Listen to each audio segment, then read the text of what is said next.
গাড়ি ছিল, বাড়ি ছিল, সেই ক্ষেত্রে আপনি কি ব্যবহার করবেন? অতীতের ক্ষেত্রে ছিল বুঝালে তখন আপনি ব্যবহার করবেন হ্যাড। হ্যালো গাইস, সবাই কেমন আছেন? আশা করি সবাই ভালো আছেন। আজকে একটি নতুন টপিক নিয়ে আলোচনা করব। টপিকটি হচ্ছে হ্যাভ, হ্যাজ, হ্যাড। তো হ্যাভ, হ্যাজ আপনি কখন ব্যবহার করবেন?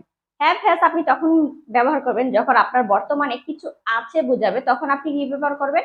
হ্যাভ অথবা হ্যাজ ব্যবহার করবেন।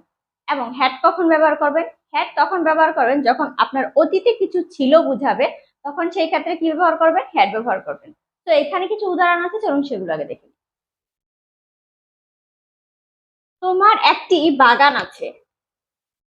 তোমার একটি বাগান আছে না, দ্যাটস ওয়াই কি আপনার একটা বাগান আছে, এই কারণে আমি এখানে কি লিখেছি?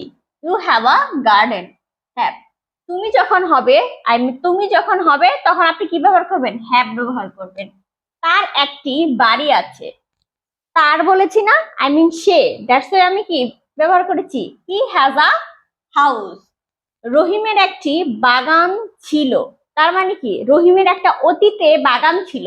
ছিল বুঝালে কোনো, এই যে বাগান ছিল বা আপনার যে কোনো টাকা ছিল, গাড়ি ছিল, বাড়ি ছিল, সেই ক্ষেত্রে আপনি কি ব্যবহার করবেন? অতীতের ক্ষেত্রে ছিল বুঝালে তখন আপনি ব্যবহার করবেন হ্যাড।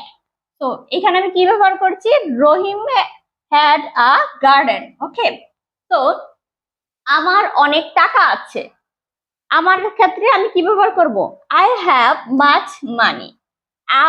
এইখানে একটা বিষয় খেয়াল রাখবেন, যখন আপনি ফার্স্ট পার্সন হবেন এবং সেকেন্ড পার্সন হবেন, সেই ক্ষেত্রে আপনি কি ব্যবহার করবেন? সেই ক্ষেত্রে হচ্ছে আপনি হ্যাভ ব্যবহার করবেন। এই যে হ্যাভ, ইউর ক্ষেত্রে আমি কি হ্যাভ ব্যবহার করেছি না, এবং আমার ক্ষেত্রেও আমি হ্যাভ ব্যবহার করেছি। তো হ্যাজ কখন হয়েছে?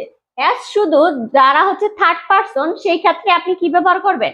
এই যে হ্যাজটা ব্যবহার করবেন। তো আশা করি হচ্ছে এই বিষয়গুলো, আপনি এই সেন্টেন্স গুলো সহজেই বুঝতে পেরেছেন।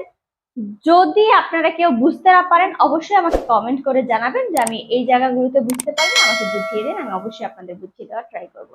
তো আজকে এই পর্যন্তই, দেখা হবে অন্য কোনো ভিডিওতে। ততক্ষণ পর্যন্ত সবাই ভালো থাকবেন। ধন্যবাদ সবাইকে।